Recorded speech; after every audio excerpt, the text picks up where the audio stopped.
Bonjour chers amis.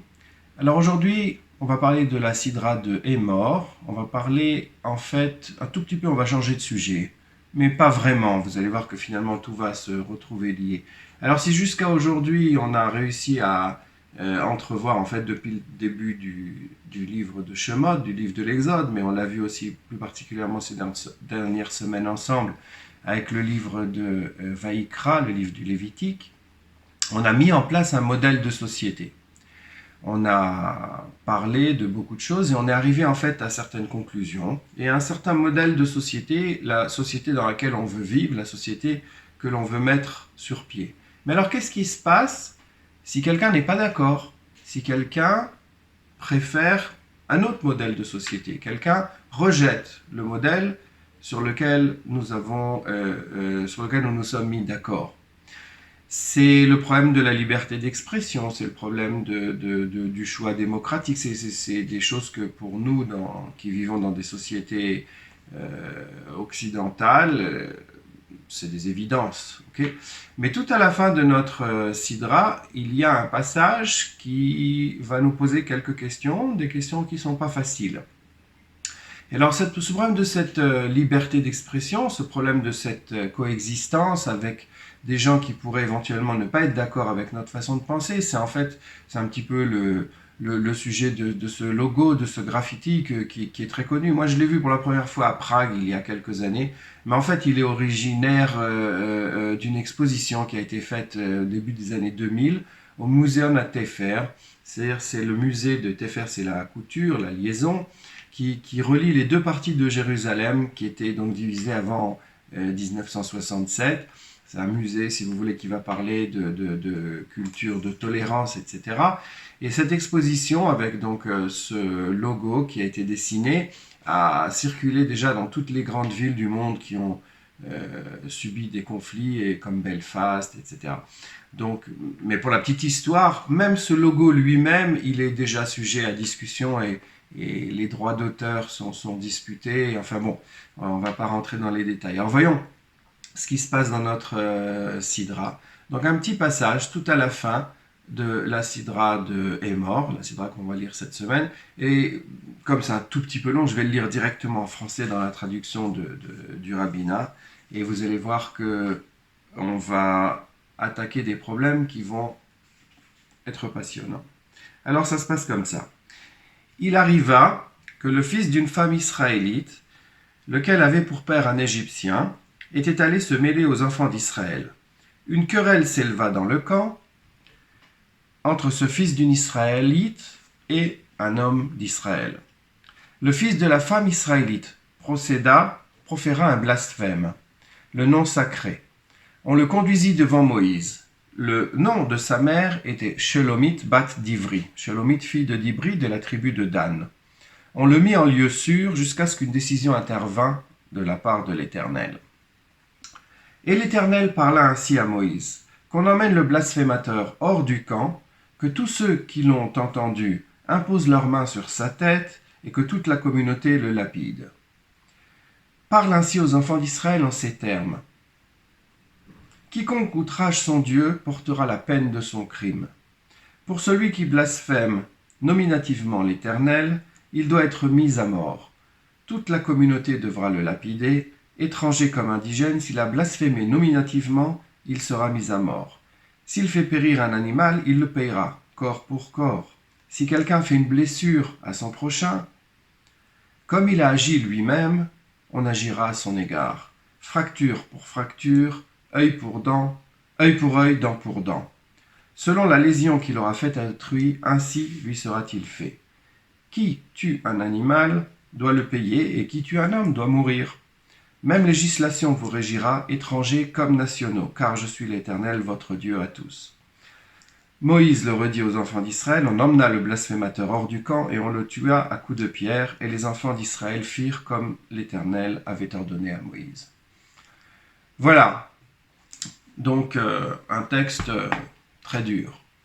Un texte qui peut nous surprendre. Je veux dire, a priori, bon, il a prononcé le nom de Dieu, il s'est disputé, il s'est énervé, il a prononcé le nom de Dieu. D'abord, circonstance atténuante, il s'est énervé, c'était au cours d'une dispute.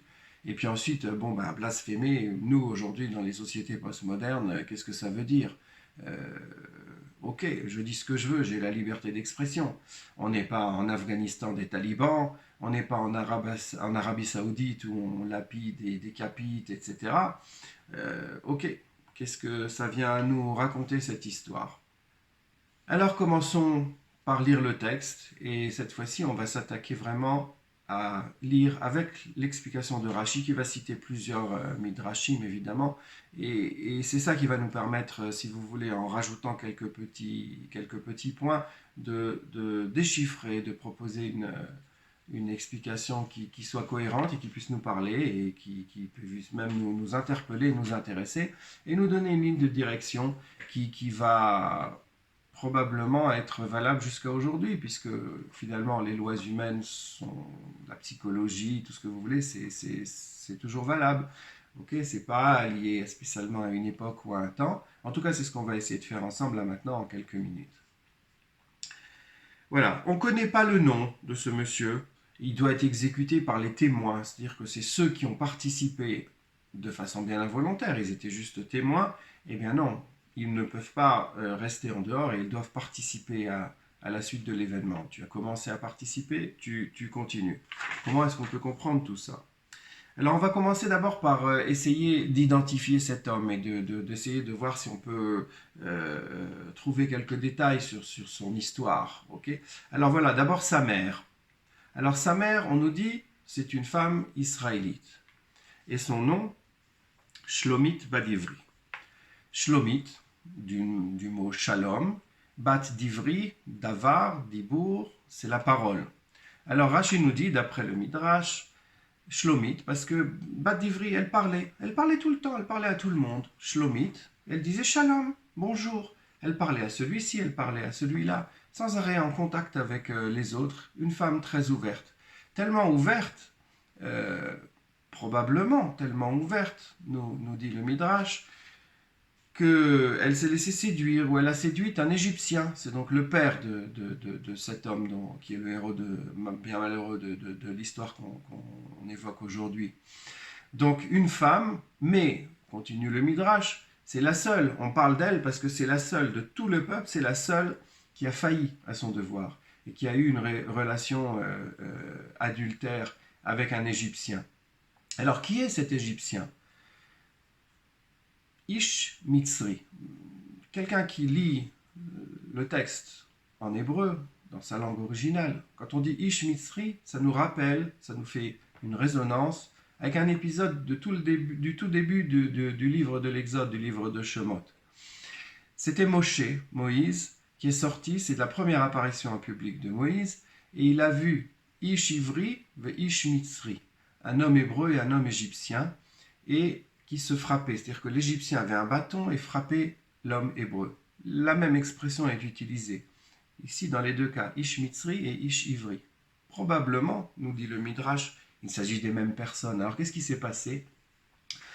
Reconstituons. Okay. Donc, on a cette femme qui parle, qui est avenante, et qui a une relation adultère avec un Égyptien, probablement le contremaître de son mari.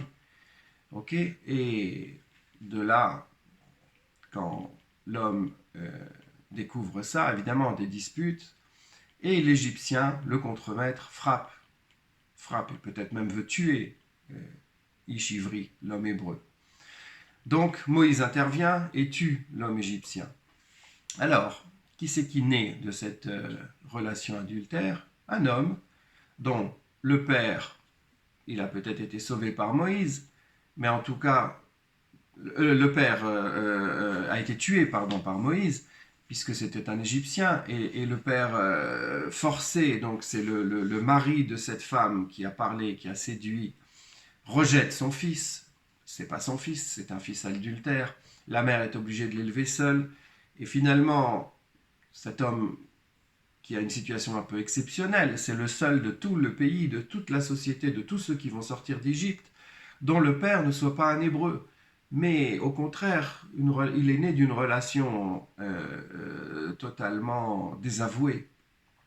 Il est donc au bas de l'échelle sociale. Il est placé tout en bas et il est probablement soumis toute sa vie à moquerie. Voilà, c'est pas très drôle. Et alors, évidemment, il s'énerve. Alors, qu'est-ce qui se passe? Il est rejeté, il s'énerve. Pourquoi?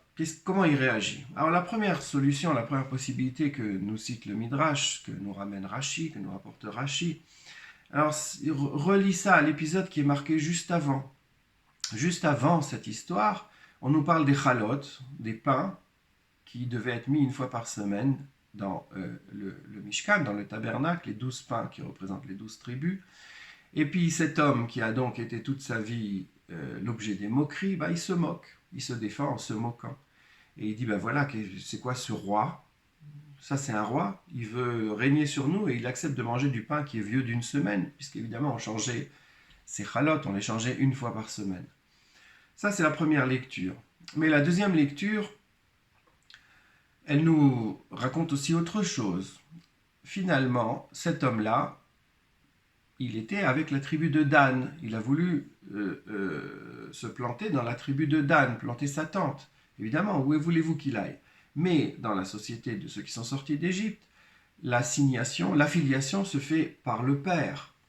C'est-à-dire qu'un homme descend de telle ou telle tribu, pas d'après sa mère, mais d'après son père. Aujourd'hui, la religion est fixée d'après la mère, mais l'appartenance à une tribu particulière était fixée d'après le père.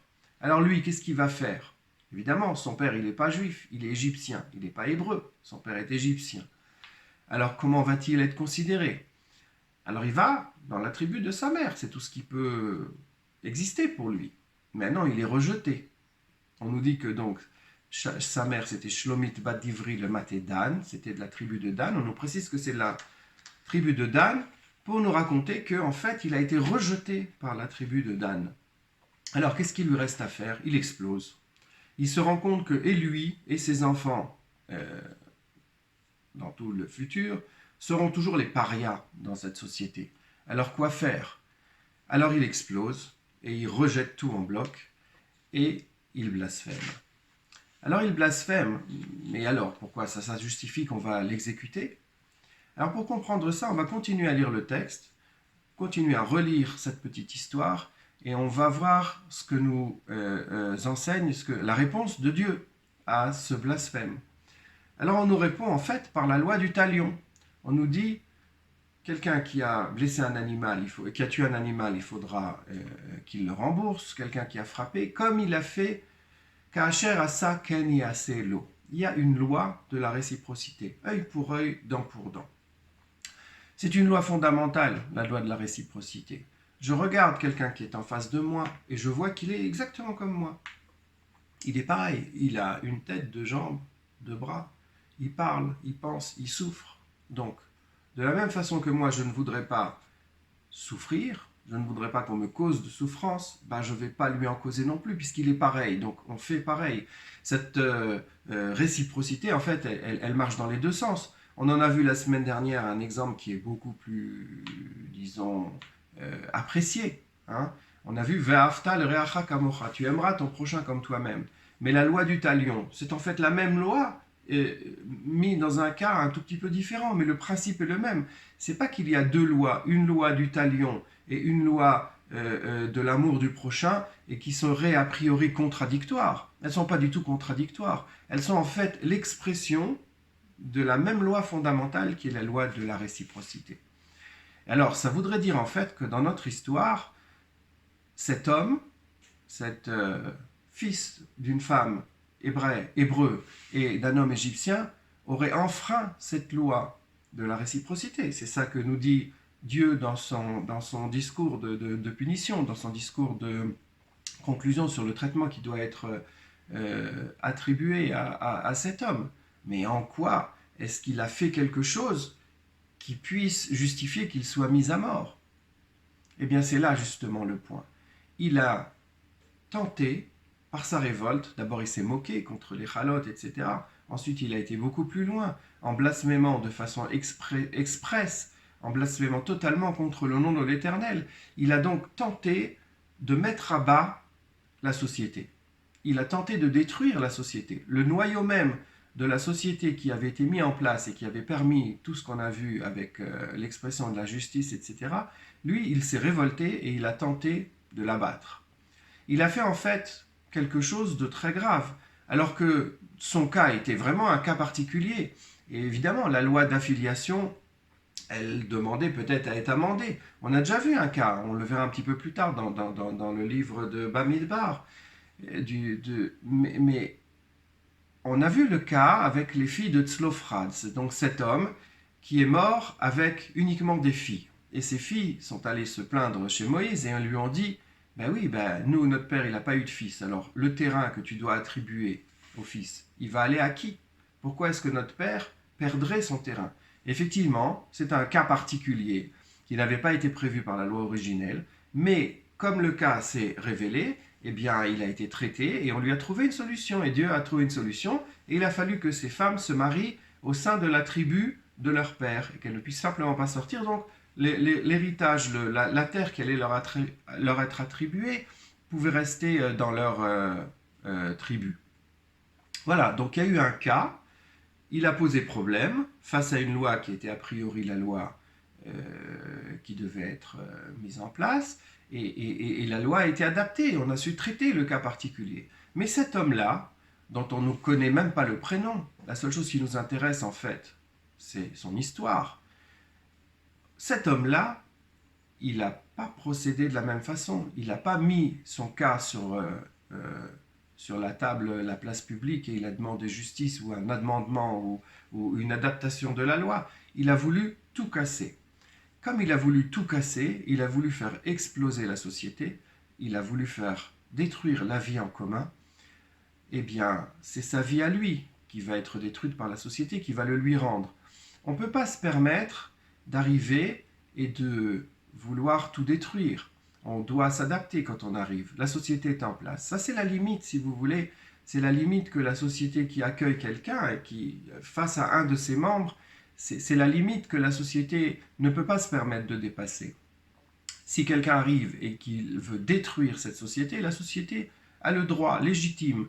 C'est la réciprocité. Elle doit se défendre. Elle ne doit pas se laisser détruire. Il n'y a aucune raison que la société se laisse détruire. Alors ce message actuel, pas actuel, bah oui, aujourd'hui, quand on a des vagues d'immigration en Europe telles qu'on les a, si certaines personnes arrivent de pays avec des cultures, des mentalités différentes, ils seront peut-être, oui ou non, etc., les bienvenus. Mais en tout cas, ils ne pourront pas se permettre d'arriver dans une société et de dire, voilà, je vais faire exploser la société, je vais la changer et je vais adapter la société dans laquelle je suis à mes goûts et à ma culture. Non, si tu viens, c'est toi qui viens, tu t'adaptes.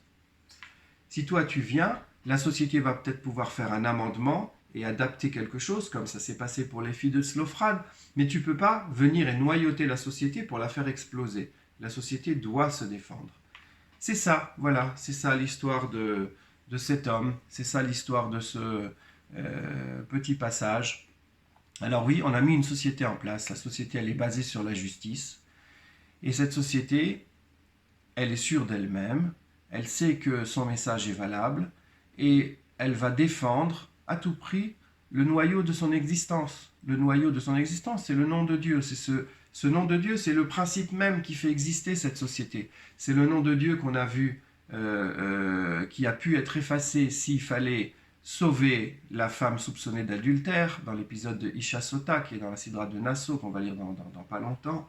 Alors, Dieu accepte qu'on dilue son nom, qu'on dilue le texte sur lequel son nom est écrit, pour laver cette femme adultère de tout soupçon. Oui, ça c'est quelque chose de constructif. Donc l'idée de Dieu, elle est constructive et elle va libérer cette femme adultère de son soupçon et repermettre la vie en commun.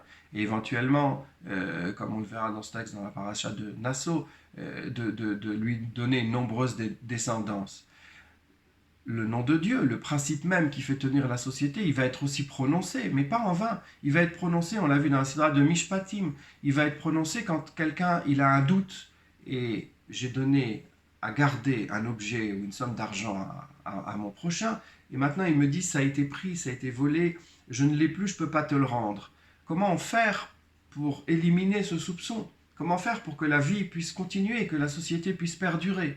Alors l'homme qui a gardé l'objet ou l'argent, il va jurer en prononçant le nom de Dieu, c'est-à-dire la chose la plus solennelle qui maintient la société en place. Cette chose-là, la chose la plus sacrée, elle est utilisée quand c'est un but légitime, quand c'est dans le but de préserver la société. Le problème, c'est quand on utilise cela pour faire exploser la société. Et ça, c'est pas possible. Voilà, encore une fois, quelques paroles. Et nous nous retrouverons, si tout va bien, si Dieu le veut, la semaine prochaine.